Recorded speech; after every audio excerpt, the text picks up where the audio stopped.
إن الحمد لله نحمده ونستعينه ونستغفره ونؤمن به ونتوكل عليه ونعوذ بالله من شرور أنفسنا ومن سيئات أعمالنا من يهده الله فلا مضل له ومن يضلل فلا هادي له وأشهد أن لا إله إلا الله وحده لا شريك له وأشهد أن محمدا عبده ورسوله أرسله بالحق بشيرا ونذيرا وداعيا إلى الله بإذنه وسراجا منيرا أما بعد فإن خير الحديث كتاب الله وخير الهدي هدي محمد صلى الله عليه وسلم وشر الأمور محدثاتها وكل محدثة بدعة وكل بدعة ضلالة وكل ضلالة في النار فأعوذ بالله السميع العليم من الشيطان الرجيم إن الله يأمر بالعدل والإحسان وإيتاء ذي القربى وينهى عن الفحشاء والمنكر والبغي يعظكم لعلكم تذكرون قال النبي صلى الله عليه وسلم وأيم الله لو أن فاطمة بنت محمد سرقت لقطعت يدها رواہ البخاری۔ تمام تعریفیں اس اللہ کے لیے جو ہم سب کا خالق ہے، رازق ہے۔ تمام نبیوں کو انسانوں کی ہدایت کے لیے جس نے مبعوث فرمایا، آسمانی کتابیں نازل فرمایا، عدل و انصاف قائم رکھنے کے لیے ترازو مقرر فرمایا اور ارشاد فرمایا واقیموا الوزن بالقسط ولا تخسروا الميزان۔ درود و سلام ہو اللہ کے نبی صلی اللہ علیہ وسلم پر، آپ کے صحابہ کرام، تابعین اور تبع تابعین سے اللہ راضی ہو۔ اللہ تعالیٰ ان سب کے خدمات قبول فرمائے اور انہیں جنت نصیب فرمائے، اور ہمیں بھی انصاف کے ساتھ دنیا میں جینے اور مرنے کے اللہ توفیق نصیب فرمائے۔ محترم حضرات، ابھی آپ کے سامنے سورہ نحل کی ایک آیت، بخاری شریف کے ایک حدیث کا ایک حصہ آپ کے سامنے رکھا۔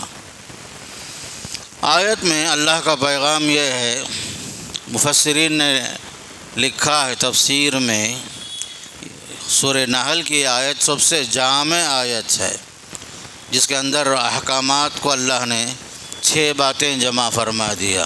ایک آیت کے اندر 3 باتوں کا تعلق اچھے اخلاق سے ہے، 3 باتوں کا تعلق بری عادتوں سے متعلق ہے۔ اللہ کا فرمان ہے ان اللہ یأمر بالعدل والاحسان، بے شک اللہ حکم دے رہا ہے عدل و انصاف قائم کرنے کا، قرابت داروں رشتہ داروں کا حق ادا کرنے کا اور احسان کرنے کا، اور اللہ تمہیں منع کرتا ہے، روکتا ہے بے حیائی کے کاموں سے، برے کاموں سے اور ظلم سے، زیادتی سے۔ تمہیں نصیحت کر رہا ہے تاکہ تم نصیحت حاصل کر لو۔ اللہ کے نبی علیہ الصلاۃ والسلام نے ایک موقع پر فرمایا، قسم خدا کی اگر فاطمہ بنت محمد بھی اگر چوری کری، اگر اس نے چوری کیا ثابت ہو جائے تو میں اس کا ہاتھ کاٹ دوں گا۔ دین کی جو خصوصیات ہیں اس میں سب سے اہم خصوصیت انصاف قائم کرنا، عدل قائم کرنا، اپنی ذات کے ساتھ انصاف، بیوی بچوں کے ساتھ انصاف، معاشرے میں انصاف، چھوٹے بڑوں کے ساتھ انصاف، سوسائٹی میں جیتے ہوئے بھی ہر جگہ میں حق بات بولنا، سچ بولنا، سچائی پہ قائم رہنا، عدل قائم کرنا، یہ دین کے امتیازی شانوں میں سے اہم شان ہے۔ خود اللہ کا حکم ہے کہ عدل قائم کرو، انصاف قائم کرو۔ عدل کا مطلب ہوتا ہے حقدار کو حق دینا، ہر حقدار کو اس کا حق دینا، کسی کا حق نہیں مارنا، ظلم نہیں کرنا، زیادتی نہیں کرنا، افراط اور تفریط سے بچنا، جس کا جو حق ہے اسے اس کا حق دینا، ماں باپ کو ان کا حق دینا، بیوی کو ان کا حق دینا، بچوں کو ان کا حق دینا، قرابت داروں کا حق باقاعدہ تسلیم کرنا، حق دینا، یہ سب جو ہے عدل کے معنی میں آتے ہیں۔ حقدار کو حق دینے کا نام عدل ہے۔ اسی کی وجہ سے زمین اور آسمان قائم ہے۔ اللہ کا حکم ہے وَإِذَا حَكَمْتُمْ بَيْنَ النَّاسِ أَن تَحْكُمُوا بِالْعَدْلِ، جب تم لوگوں کے درمیان فیصلہ کرو، انصاف کے ساتھ فیصلہ کرنا۔ اللہ کے رسول علیہ السلام نے فرمایا 3 طرح کے قاضی ہوتے ہیں۔ پہلا قاضی وہ ہوتا ہے جو حق کو جانے بغیر ناحق فیصلہ کرتا ہے، وہ جہنمی ہے۔ دوسرا قاضی ہے علم حاصل نہیں کیا، عدل و انصاف قائم نہیں کیا، لوگوں کو ہلاک کر دیا لا علمی میں، جہالت میں، وہ بھی جہنمی ہے۔ تیسرا قاضی وہ ہے جو جنتی ہے، جو حق کے مطابق فیصلہ کیا، حق پر چلا، حق کے مطابق فیصلہ کیا، وہی قاضی جنتی ہے، فرمایا صلی اللہ علیہ وسلم۔ اسلام یہ چاہتا ہے چاہے اپنے ہوں یا غیروں ہوں، دوست ہوں یا دشمن ہوں، سب کے ساتھ انصاف قائم کرنا، چاہے وہ دشمن ہی کیوں نہ ہو، اس کے ساتھ بھی عدل قائم کرنا، انصاف قائم کرنا، یہ اسلام کی بڑی خوبی ہے۔ فرمایا یا ایھا الذین آمنوا کونوا قوامین بالقسط شہداء للہ ولا یجرمنکم شنآن قوم علی الا تعدلوا، تمہیں جو ہے دشمنوں کی دشمنی اس بات پر آمدہ نہ کرے کہ آپ انصاف کا معاملہ ان کے ساتھ نہ کر سکو، ایسا نہیں ہونا۔ دشمن اپنی جگہ، جہاں معاملہ حق کا آ جائے، فیصلے کا آ جائے تو عدل قائم کرو، انصاف قائم کرو، یہ اسلام کی سب سے بڑی خوبی ہے۔ حضرت عمر فاروق رضی اللہ تعالیٰ عنہ کے بھائی زید بن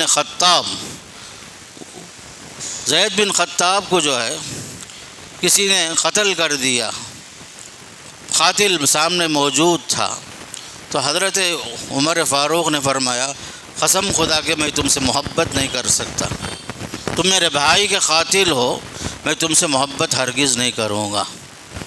زمانہ گزرا، پھر وہ قاتل اسلام میں آ گیا، مسلمان ہو گیا۔ پھر اس قاتل نے پوچھا حضرت عمر سے کیا آپ اب بھی مجھ سے نفرت کریں گے، مجھ پہ دشمنی رکھیں گے، کیا آپ مجھے میرا حق نہیں دیں گے چونکہ میں آپ کے بھائی کا قاتل ہوں؟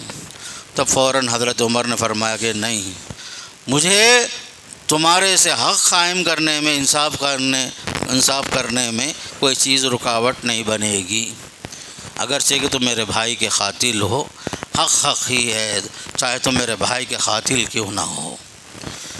یہ معاملہ ہے آپ صلی اللہ علیہ وسلم کے زمانے میں بھی بہت سارے واقعات پیش آئے، آپ صلی اللہ علیہ وسلم نے حق کو قائم رکھا، انصاف کو قائم رکھا۔ وہ زمانے میں آپ صلی اللہ علیہ وسلم کے دور میں ہی بنو مخزوم کی ایک عورت، شریف خاندان کی، بڑے گھر کی ایک عورت چوری کر دی۔ چوری کا کیس آپ کے سامنے پیش ہوا۔ اب صلی اللہ علیہ وسلم نے فرمایا کہ ہم اللہ کا حد نافذ کریں گے، چور کا ہاتھ کاٹیں گے۔ قریش کے سردار پریشان ہوئے، کہا جو ہے یہ بڑے گھر کی عورت ہے، پہلی بار چوری ہوئی ہے، چلو اللہ کے رسول سے سفارش کرنے کے لیے کسی کو تلاش کریں گے۔ آخر کار اسامہ بن زید رضی اللہ عنہ، جو اللہ کے رسول کے بڑے چہیتے تھے، بہت چاہتے تھے، حب رسول کہتے تھے ان کو جو ہے منوا لیے قریش کے سردار، کہا جاؤ جا کر کے بولو کہ بڑے گھر کی عورت ہے، ہاتھ کاٹنے کے بجائے کوئی اور فیصلہ کر دیا جائے، اس عورت کا ہاتھ نہ کاٹا جائے۔ حضرت اسامہ بن زید سیدھے سادے آدمی گئے، بولے یا رسول اللہ صلی اللہ علیہ وسلم، یہ قریش خاندان میں بنو مخزوم کی شریف عورت ہے، بڑے گھر کی عورت ہے، چوری کر دی، آپ جو ہے اس کے معاملے میں سفارش کرنے کے لیے آیا ہوں۔ تو اللہ کے رسول کا چہرہ مبارک بہت سخت جو ہے غصے کی وجہ سے سرخ ہو گیا، سخت ناراض ہوئے۔ پھر آپ غصے میں بولے کیا تم اللہ کے حدود میں سفارش کرنے کے لیے آئے ہو؟ جو اللہ کا قانون ہے اس قانون کو نافذ کرنے کے لیے میں بیٹھا ہوں، تم سفارش کرنے آ گئے ہو۔ پھر آپ نے فرمایا یہی حالت تھی تم سے پہلے کے لوگ جو تباہ ہوئے، برباد ہوئے۔ وہ لوگ جو ہے امیروں، مالداروں، شریفوں کے ساتھ ایک سلوک کرتے تھے، ان کے اوپر اللہ کا حکم نافذ نہیں کرتے تھے۔ غریبوں کے ساتھ، چھوٹے طبقے کے ساتھ، مسکینوں کے ساتھ حکم نافذ کرتے تھے، اللہ کا قانون نافذ کرتے تھے۔ پھر فرمایا کہ دیکھو یاد رکھ لو، چوری کرنے والی چاہے میری بیٹی فاطمہ بھی ہو، یاد رکھ لو میں اس معاملے میں یہ نہیں دیکھوں گا کہ میری بیٹی ہے، میں سب سے پہلے اس کا ہاتھ کاٹوں گا۔ تو اس کے بعد حضرت اسامہ بن زید بہت شرمندہ ہوئے کہ کیوں میں جو ہے خواہ ان لوگوں کی بات میں آ کر سفارش کے لیے چلا گیا۔ ایسا بول کر حضرت اسامہ زندگی بھر پچھتاتے رہے رضی اللہ عنہ۔ اللہ کے نبی علیہ الصلاۃ والسلام مکہ مکرمہ میں ابھی بھی شروعات کا زمانہ تھا، نبوت بھی نہیں ملی تھی۔ مکہ مکرمہ میں بارش ہوئی، سیلاب آ گیا، چونکہ کعبہ جو ہے ڈھلان میں ہے، ڈاؤن میں ہے، وہ زمانے میں سے لے کر آج تک وہی حالت ہے۔ وہ زمانے میں پانی آ کر کھڑے ہو جاتا تھا تو کعبے کی دیوار جو ہے گر گئی، کعبۃ اللہ کی دیواریں گر گئی۔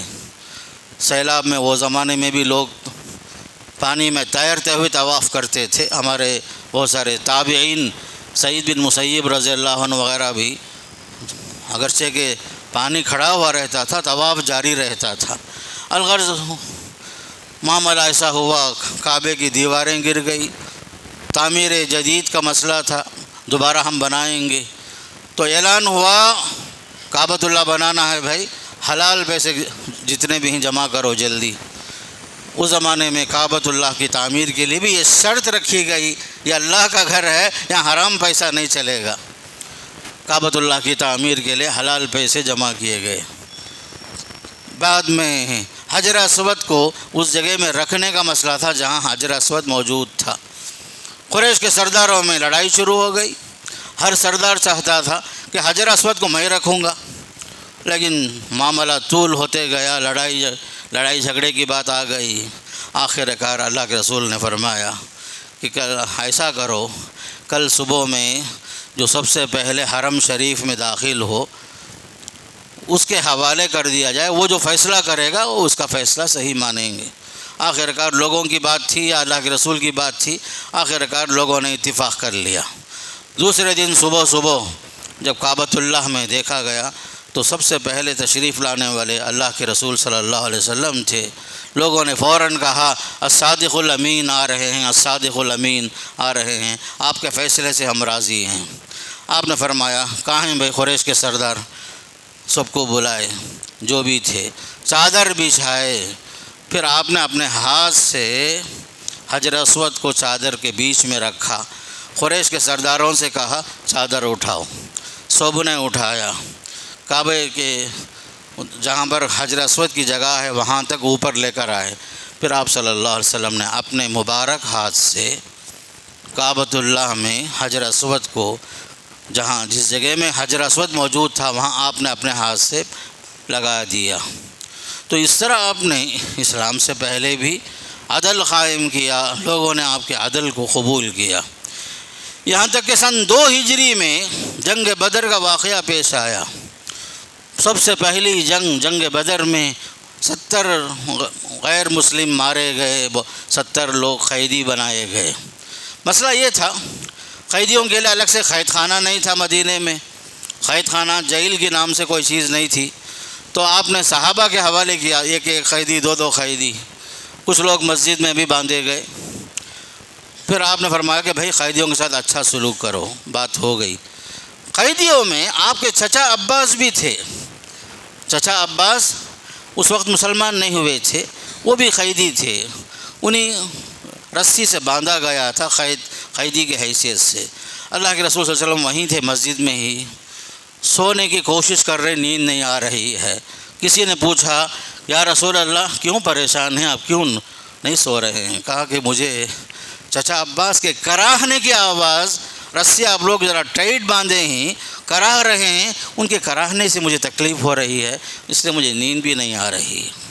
وہ صحابی بولے یا رسول اللہ صلی اللہ علیہ وسلم، خود گئے جا کر کے چچا عباس کے رسی کو ذرا ڈھیلا کر دیے، جو ٹائٹ بندھے تھے ذرا ڈھیلا کر دیے۔ پھر اس کے بعد تھوڑی دیر میں اللہ کے رسول پوچھے کیا بھائی عباس رضی اللہ عنہ کی آواز نہیں آ رہی نا؟ تو بولے وہ صحابی یا رسول اللہ اور رسی ذرا میں ڈھیلا کر دیا ہوں۔ اس وقت فوراً آپ نے پوچھا کیا آپ نے دیگر قیدیوں کے ساتھ بھی ایسا ہی کیا جو ہمارے چچا کے ساتھ آپ نے کیا ہے؟ کہا کہ نہیں۔ کہا جاؤ دوسرے قیدیوں کے رسیوں کو بھی ڈھیلا باندھو، کسی کو تکلیف نہ ہو۔ آپ نے یہاں بھی عدل کو قائم رکھا، انصاف کو قائم رکھا۔ جنگ بدر ہی کا واقعہ ہے۔ رسول اللہ صلی اللہ علیہ وسلم صحابہ کو جنگ سے پہلے صف میں لائن سے کھڑائے ہیں۔ ایک صاحب سواد نام تھا، سواد ان کا نام تھا، لائن میں کھڑنے کے بجائے ایک قدم ذرا آگے آ گئے ہیں۔ تو حضرت سواد کو اللہ کے رسول اپنے ہاتھ میں جو نیزہ کا کوئی حصہ تھا، نیزہ ہاتھ میں تھا، اپنے نیزے سے ان کے پیٹ کو ذرا چبا کر بولے بابا ذرا پیچھے ہٹو۔ فوراً سواد بولے یا رسول اللہ آپ نے مجھے تکلیف دے دیا، اوجعتنی، حدیث کے الفاظ ہیں، آپ نے مجھے تکلیف دیا، میں آپ سے قصاص لینا چاہتا ہوں، قصاص لینا چاہتا ہوں، بدلہ لینا چاہتا ہوں۔ تب بولے اللہ کے رسول ہاں میں تیار ہوں بھائی، مجھ سے بدلہ لے لو۔ تو وہ صحابی بولے جب آپ نے مجھے پیٹ میں چبایا تو اس وقت میرا پیٹ بالکل کپڑے سے خالی تھا، آپ کے پیٹ کے اوپر کپڑا ہے، میں کیسے جو ہے آپ سے بدلہ لے سکتا ہوں؟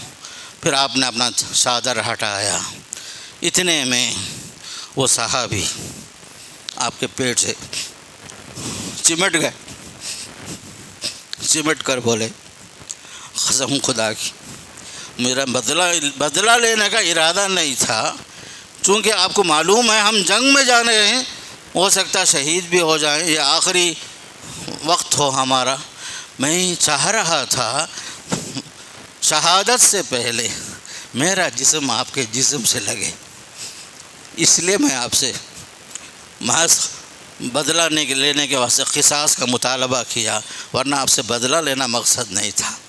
اللہ اکبر۔ صحابہ کرام رضوان اللہ علیہم ایسے ہی تھے، آخر کار آپ صلی اللہ علیہ وسلم اپنے ہر معاملے میں آپ نے اپنے لیے کوئی برتری نہیں پسند کیا، جنگوں میں برابر شریک ہیں، سفر میں برابر شریک ہیں، کوئی جو ہے اپنے لیے امتیازی شان نہیں ہے، میں رسول اللہ ہوں، خاتم الانبیاء والمرسلین ہوں، میں نبیوں میں افضل ہوں، اس طرح کی کوئی چیز نہیں، معاشرے میں ہی، سوسائٹی میں ہی سب کے ساتھ برابر، اپنے لیے بھی برابر۔ یہی دور چلتا رہا رسول اللہ صلی اللہ علیہ وسلم کے دور میں، یہاں تک کہ حضرت عمر فاروق کا زمانہ آیا، دیکھا ایک بوڑھا شخص جو ہے بھیک مانگ رہا ہے، بلا کر پوچھے تو معلوم ہوا ٹیکس دینے کے لیے، جزیہ دینے کے واسطے پیسہ نہیں ہے، اس لیے بھیک مانگ رہا ہے۔ تو فوراً حضرت عمر بولے رضی اللہ عنہ یہ کیسا انصاف ہو سکتا ہے کہ ہم اس کی جوانی میں بھی ہم اس کا ٹیکس لیتے رہے، جب بڑھاپے میں وہ کمانے کے لائق نہیں ہے، وہ بھیک مانگ رہا ہے، یہ تو مناسب نہیں ہے۔ بلکہ اس کے لیے حضرت عمر نے بیت المال سے وظیفہ مقرر کیا، حضرت عمر فاروق رضی اللہ عنہ نے بیت المال سے وظیفہ مقرر فرمایا۔ اسلامی تاریخ یہی ہے ہماری، عدل انصاف، عدل انصاف، یہاں تک کہ آپ اپنی بیویوں کے درمیان انصاف کرتے تھے، برابر سب کی باریوں کا لحاظ کرتے۔ آج حضرت عائشہ کے پاس، کل فلاں کے پاس، فلاں زینب کے پاس، فلاں اسماء کے پاس، ایسے ہی یہاں تک کہ وفات کی رات، وفات سے پہلے جب بیمار ہوئے تب آپ نے سب سے اجازت لی، کہا کہ میں حضرت عائشہ کے گھر میں رہنا چاہتا ہوں، اجازت چاہتا ہوں آپ لوگوں سے۔ آپ نے اجازت دی، تمام نے اجازت دی، تب چل کر کے اللہ کے رسول صلی اللہ علیہ وسلم آخری دن، آخری مرحلہ، مرض الموت، یہ جو آخری مراحل تھے، حضرت عائشہ رضی اللہ عنہ کے گھر میں اجازت سے، دیگر بیویوں کی اجازت سے آپ حضرت عائشہ کے گھر میں وفات پائے صلی اللہ علیہ وسلم۔ الغرض یہ ہماری اسلامی تاریخ ہے بھائی۔ اسلام یہ چاہتا ہے کہ ہم عدل قائم کریں، جس کے 2 بیویاں ہوں، دونوں میں سب کا برابر سلوک اس کا نہیں ہے، کسی ایک کے ساتھ زیادہ مائل ہے، کسی ایک کے ساتھ اس کا سلوک اچھا نہیں ہے، تو حدیث میں آتا ہے جب وہ قیامت کے دن آئے گا تو یہ بازو اس کا جھکا ہوا ہوگا، فرمایا صلی اللہ علیہ وسلم، جھکا ہوا ہوگا فرمایا۔ تو عدل بہت اہم چیز ہے۔ اللہ کے رسول نے فرمایا اعدلوا بین اولادکم، بچوں کے درمیان عدل قائم کرو، انصاف قائم کرو، بچوں کے درمیان تفریق نہ کرو۔ محبت ہوتی ہے ہر آدمی کے دل میں، کبھی بچوں سے محبت، کبھی بیٹیوں سے زیادہ محبت وغیرہ ہوتی ہے، کبھی آخری بیٹے سے زیادہ محبت ہوتی ہے، اس کا اظہار نہ ہو، دل میں ہو محبت لیکن سلوک میں فرق نہ ہے۔ حضرت نعمان بن بشیر کہتے ہیں میرے والد بشیر نے میرے لیے ایک غلام تحفے میں دیا، ہبہ کیا، ڈونیٹ کیا۔ میری والدہ بولی نہیں، میں جو ہے راضی نہیں، تم پہلے اللہ کے رسول کو گواہ بناؤ۔ حضرت بشیر آئے اللہ کے رسول کے پاس، کہا یا رسول اللہ میں میرے بیٹے نعمان کو غلام دینا چاہتا ہوں، میری بیوی چاہتی ہے کہ آپ کو گواہ بناؤں۔ آپ نے پوچھا بشیر تمہارے اور بھی بچے ہیں کیا؟ ہاں ہاں۔ تب آپ نے فرمایا اعدلوا بین اولادکم، بچوں کے درمیان انصاف کرو، کسی ایک کو دینا، کسی ایک کو محروم کرنا یہ جائز نہیں، ایک بچے کو جو ہے دے کر اور ایک کو محروم کرنا جائز نہیں، سب کے ساتھ برابری کا معاملہ کرو، عدل قائم کرو اولاد کے درمیان فرمایا، چاہے وہ ماں باپ ہوں چاہے بچے ہوں۔ یہاں تک کہ ہم اپنے ماں باپ کا حق ادا کرتے کرتے بیویوں کو ہم نظر انداز نہ کریں۔ بعض مرتبہ انسان جو ہے بیلنس قائم نہیں رکھتا، ماں باپ کا حق مسلم ہے لیکن اسی جگہ میں بیوی کا بھی حق ہے، بیوی کا بھی حق ہے، بچوں کا بھی حق ہے، اسے بھی تسلیم کرنا پڑے گا۔ کہیں جو ہے ماں باپ کا نام سن کر یا ان کے حکم سن کر آدمی بیوی کو طلاق دے دیا اس لیے کہ میرے ماں باپ کو پسند نہیں، یہ غلط۔ آپ انصاف کریں، انصاف کا معاملہ یہ ہے بیوی کو اس کا حق دیں۔ محض کسی کے جھگڑے کی وجہ سے بیوی کو نظر انداز کرنا یا بیوی کی بات سن کر کے ماں باپ کو ڈیگریڈ کرنا، گھر چھوڑ کے نکل جانا محض بیوی کی باتوں میں آ کر کے، یہ بھی انصاف کے خلاف ہے میرے دوستو۔ آپ اگر شادی شدہ ہیں آپ کے اوپر بڑی نازک ذمہ داریاں ہیں، حقوق کے اندر برابری ہو، افراط نہ ہو، تفریط نہ ہو، ماں باپ کا حق اپنی جگہ میں، بیوی کا حق اپنی جگہ میں، بچوں کا حق اپنی جگہ میں۔ بچوں میں جو ہے اونچ نیچ ضرور ہوگی، کسی ایک کو کسی پر تفضیل نہیں دینا، کسی کو فضیلت نہیں دینا۔ بعض مرتبہ ہم کیا سمجھ جاتے ہیں، بیٹوں کو بڑی اہمیت سمجھتے ہیں، نہیں، بیٹا ہو یا بیٹی ہو سب ہمارے لیے آنکھوں کے نور نظر ہیں، نور چشم ہیں، ان سب کے ساتھ اچھا سلوک کرنا۔ بعض مرتبہ لوگ جو ہے بیٹوں کو خاص اہمیت دیتے ہیں، بیٹیوں کو نظر انداز کرتے ہیں، ایسا نہیں ہونا۔ جس کے گھر میں 1 بیٹی ہو یا 2 بیٹی ہو، 3 بیٹی ہو، حدیث میں یہ بھی الفاظ آتے ہیں، ان کے ساتھ اچھا سلوک کیا، اچھی تربیت کیا، ان کو شادی کر کے دیا، یہ بچے اس کے لیے جہنم سے بچاؤ کا ذریعہ بن جاتے ہیں۔ بچیاں جو ہیں ہمارے لیے آنکھوں کا تارا ہیں، اس لیے کسی کو کسی پر فوقیت نہیں دینا۔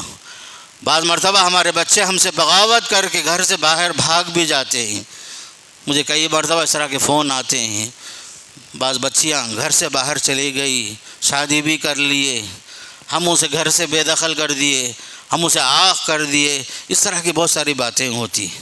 آنکھ ہم نہیں کر سکتے، بچوں کا ظلم زیادتی اپنی جگہ ہے لیکن اس کی وجہ سے رشتے ہم کاٹ نہیں سکتے، بچوں سے غلطیاں ہو جاتی۔ کبھی لڑکے جو ہے اپنی برادری سے ہٹ کر، ماں باپ سے ہٹ کر جا کر باہر بھی شادی کر لیتے، بعد میں ماں باپ کو خبر ہوتی، ایسا بھی ہوتا ہے۔ انصاف کا تقاضا یہ ہے کہ ہم اپنے ماں باپ کو عزت دیں، احترام کی نگاہوں سے دیکھیں، ان سے مشورہ کریں، لیکن کبھی ایسا نہیں ہوتا۔ بچے جو ہے ماں باپ سے ایک ہاتھ آگے بڑھ جاتے، برادری سے باہر نکل جاتے، خاندان کی بے عزتی کا ذریعہ بن جاتے۔ اس کے باوجود ہم یہ نہیں بول سکتے ہم ہمیشہ کے لیے بے دخل کر دیے، ایسا نہیں بول سکتے۔ آنکھ کا لفظ یہ ہمارا بنایا ہوا لفظ ہے میرے دوستو، ہم یہ نہیں بولنا غصے میں میرے جنازے میں آنا نہیں، میری صورت دیکھنا نہیں، میں گھر سے بے دخل کر دیا، وراثت میں حق نہیں، یہ سب بول نہیں سکتے ہم۔ یہ حق آپ کو نہیں ہے۔ اللہ جو حق دے رہا ہے یہ معاملہ الگ ہے۔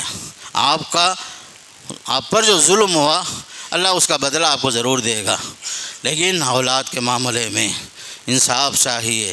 بچوں کو ہم وقت پر شادی کرا دیں، بچوں سے جو توقعات ہیں آپ کے اس کے لیے تاخیر نہ ہو۔ اسی لیے قرآن اور حدیث میں بتایا جا رہا ہے جب بچے بالغ ہو جائیں تو کہ شادی کی فکر کرو۔ یہ سب چیزیں ضروری ہیں۔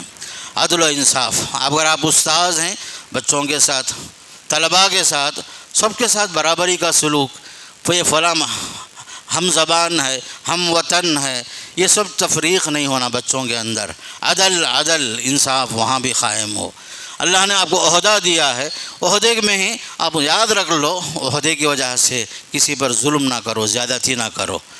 اس لیے کہ حدیث میں آتا ہے اتقوا الظلم، ظلم سے بچو، فإن الظلم ظلمات یوم القیامہ، یہ ظلم قیامت کے دن تاریکیوں میں سے ایک تاریکی ہے۔ حضرت عثمان بن طلحہ رضی اللہ عنہ سے ایک مرتبہ اللہ کے رسول نے کعبے کی چابی مانگی، وہ دینے سے انکار کر رہے تھے۔ بعد میں مکہ فتح ہوا، کعبے کی چابی آپ کے ہاتھ میں آ گئی۔ چچا عباس رضی اللہ عنہ مسلمان ہو گئے تھے۔ چچا عباس نے کہا یا رسول اللہ، کعبے کی چابی تو اب ہمارے ہاتھ میں ہے، بنو ہاشم ہمارا جو خاندان ہے آپ ان کے حوالے کر دیجئے۔ ہمارا خاندان بنو ہاشم، عثمان بن طلحہ کا خاندان دوسرا ہے، آپ جو ہے اب چابی ہمارے ہاتھ میں آ گیا ہے تو آپ ایسا کیجئے بنو ہاشم میں دے دیجئے۔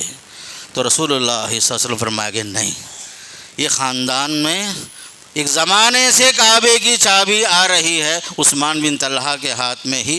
آپ نے بلا کر کے کہا یہ خاندان تمہارے ہی ہاتھ میں چابی رہے گی، زمانہ تک تمہارے خاندان میں یہ چابی رہے گی۔ آج تک بھی وہ خاندان میں وہ سلسلہ چلتا ہے۔ آپ نے وہاں بھی جو عدل کو قائم رکھا، انصاف کو قائم رکھا، یہ نہیں دیکھا کہ ایک زمانے میں پوچھنے پر دیے نہیں، حالانکہ چچا عباس بول رہے ہمارے خاندان میں دیو، بنو ہاشم میں، فرمایا کہ نہیں۔ تو عدل و انصاف میرے دوستو ہر جگہ ہونا۔ عہدہ ہے تب بھی جو ہے اپنے ماتحتوں کے ساتھ زیادتی نہیں ہونا، ظلم نہیں ہونا، یاد رکھ لو، اس لیے کہ عدل پر ہی دنیا قائم ہے۔ وَأَقِیمُوا الْوَزْنَ بِالْقِسْطِ، اقیم الوزن بالقسط، قرآن یہ بھی کہتا ہے وزن کو برابر کرو ترازو کے ذریعے سے، ترازو صحیح رکھو۔ آپ جو ناپ رہے ہیں، تول رہے ہیں، ناپنے کا آلہ، تولنے کا آلہ یہ بھی صحیح ہونا چاہیے۔ اگرچہ کہ ایک زمانہ تھا بٹ رکھتے تھے، پتھراں رکھتے تھے، ابھی جو کمپیوٹرائز ہو گیا ہے اس کے باوجود ترازو میں ڈنڈی نہیں مارنا، اس میں بھی چوری نہیں ہونا۔ چاہے زمین ناپنے کا مسئلہ ہو، چاہے چیز ماپنے کا مسئلہ ہو، عدل قائم ہونا چاہیے، انصاف قائم ہونا چاہیے۔ لوگوں کے درمیان تفریق کے معاملے میں لوگوں کے جو حقوق ہیں ان کے اندر بھی برابری کا معاملہ ہونا چاہیے۔ ہر آدمی کو اس کا حق دینا چاہیے، باپ کو اس کا حق، بیوی کو اس کا حق، یہاں تک کہ ہماری ذات کے ساتھ بھی ظلم نہ ہو۔ بھائی ہماری ذات کے ساتھ بھی ظلم نہ ہو، اسلام اس کے خلاف ہے۔ ایسا نہیں کہ آپ دوسروں پر ظلم کر رہے ہیں وہ ٹھیک ہے، نہیں، آپ اپنے نفس پر ظلم نہ کرو۔ کیسے؟ جیسے حدیث میں آیا 3 صحابی جو آئے اللہ کے رسول کی زندگی کے بارے میں معلومات حاصل کرنے کے لیے، انہوں نے جو فیصلہ کیا، کہا کہ ایک صحابی بولے میں زندگی بھر روزہ رکھوں گا، اور ایک صحابی بولے رات بھر قیام اللیل کروں گا، تیسرے بولے شادی کروں گا نہیں۔ تب آپ نے فرمایا مجھے معلوم ہوا لوگوں کو جمع کرے، مسئلہ 3 آدمی کا ہے، پبلک کو جمع کرے، سوسائٹی کو جمع کر کے بولے دیکھو بھائی کچھ لوگ آئے میرے گھر میں اس طرح بول کر گئے ہیں، یاد رکھو یہ طریقہ صحیح نہیں ہے۔ شادی کرنا آپ کا حق ہے، یہ میں دیکھو شادی بھی کیا ہوں، میرے 11 بیویاں ہیں، سب کا بھی حق ادا کر رہا ہوں۔ میں دیکھو روزہ رکھتا بھی ہوں، روزہ چھوڑتا بھی ہوں، رات میں تہجد پڑھتا بھی ہوں، سو جاتا بھی ہوں میں۔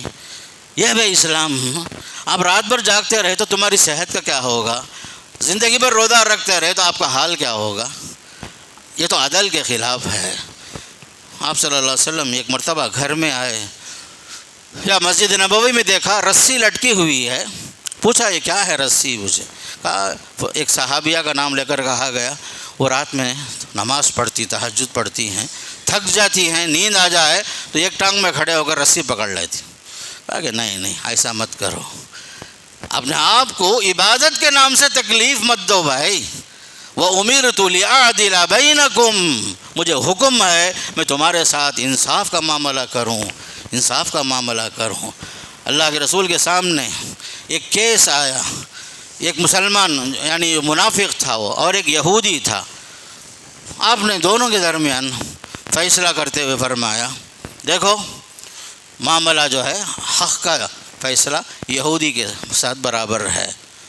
آپ نے اس مسلمان کے پرواہ نہیں کی، وہ مسلمان اس پر راضی نہیں ہوا، گیا حضرت عمر فاروق رضی اللہ عنہ کے پاس، کہا معاملہ ہے ہمارا فیصلہ کرو۔ حضرت عمر فیصلہ کرنے سے پہلے یہودی بولا آپ سے پہلے اللہ کے رسول فیصلہ کر چکے ہیں۔ یہ سننا تھا۔ حضرت عمر فاروق رضی اللہ عنہ نے تلوار نکال کر اس مسلمان کی گردن اڑا دی، کہا تم اللہ کے رسول کے فیصلے کے بعد میرے پاس آئے ہو فیصلہ سننے کے لیے؟ اللہ کے رسول کا فیصلہ آخری فیصلہ ہے، تم میرے پاس فیصلہ لے کر آئے ہو۔ تو حضرت عمر کے بارے میں تفسیر ابن کثیر میں یہ روایت آتی ہے۔ تو یہ ہے ہمارے ایمان کا مسئلہ بھائی، ایمان کا مسئلہ ہے یہ۔ عدل ہو ذات کے ساتھ، بچوں کے ساتھ، بیویوں کے ساتھ، بھائی بہنوں کے ساتھ۔ کبھی ہماری عدل نہیں ہوتی، انصاف نہیں ہوتا رشتوں میں، کبھی ہم پوری طرح اپنے ماں باپ اور اپنے خاندان کی طرف مائل ہو جاتے ہیں اور پوری طرح سسرال سے کٹ جاتے ہیں، یہ بھی غلط۔ کبھی ایسا ہوتا ہے کہ ہم پوری طرح سسرال کی طرف مائل ہو گئے، اپنے ماں باپ اور اپنے قرابت داروں سے دور ہو جاتے ہیں۔ بیلنس چاہیے، سب کا حق چاہیے، قرابت داروں کا حق ہے، خون کا حق ہے، دودھ کا حق ہے۔ اسی طریقے سے رشتہ داری کا جو معاملہ ہے یہ مساہرت کہتے ہیں، کہ خاص کر شادی بیاہ سے جو رشتے قائم ہوتے ہیں اس کو مساہرہ کہا جاتا، سب کا حق ہے۔ اس لیے میرے دوستو عدل قائم کرو اپنی ذات کے ساتھ، بچوں کے ساتھ، ماں باپ کے ساتھ، اس لیے کہ حق ہے، حق ایک ہی ہے، حق کے اندر تعدد نہیں ہوتا، باطل ہی ہے۔ اس لیے حق پر قائم رہو، حق کے لیے جیتے رہنا اور حق کے ساتھ مرنا، یہ چیز سب سے اہم چیز ہے۔ اسی لیے اللہ نے فرمایا کونوا قوامین للہ شہداء، اللہ کے لیے حق پر گواہ بننے والے بن کر قائم رہو۔ کہیں فرمایا ولو علی انفسکم، چاہے تمہاری ذات پر کیوں نہ ہو، حق کا فیصلہ کرو، قرابت داروں کے ساتھ حق کا فیصلہ کرو، اپنی ذات کے ساتھ حق کا معاملہ کرو، ظلم نہ کرو، زیادتی نہ کرو، کسی کے حق تلفی نہ کرو، کسی کا حق مار کر کھانے کی کوشش نہ کرو، کسی کے زمین کو ہڑپ کرنے کی کوشش نہ کرو، کسی کو بیوقوف بنا کر اس کا پورا کیپٹل ہضم کرنے کی کوشش مت کرو۔ یہ سب چیزیں ہماری زندگی میں ہونا چاہیے۔ اسلام اسی کا نام ہے۔ عبادات میں آپ صحیح ہوں، عقیدے میں صحیح ہوں، معاملات میں صحیح ہوں، اخلاق میں صحیح ہوں، معاشرتی زندگی میں صحیح ہوں، اور ہماری فیملی لائف میں بھی ہم صحیح ہوں۔ اس کے لیے ہم اللہ سے دعا کریں، اللہ مجھے بھی اور آپ کو بھی بولنے سے زیادہ، سننے سے زیادہ عمل کی توفیق نصیب فرمائے۔ اللہ ہمیں حق کے لیے جینے، انصاف کے لیے جینے اور مرنے کے اللہ توفیق نصیب فرمائے۔ وصلی اللہ علی نبینا محمد والحمد للہ رب العالمین۔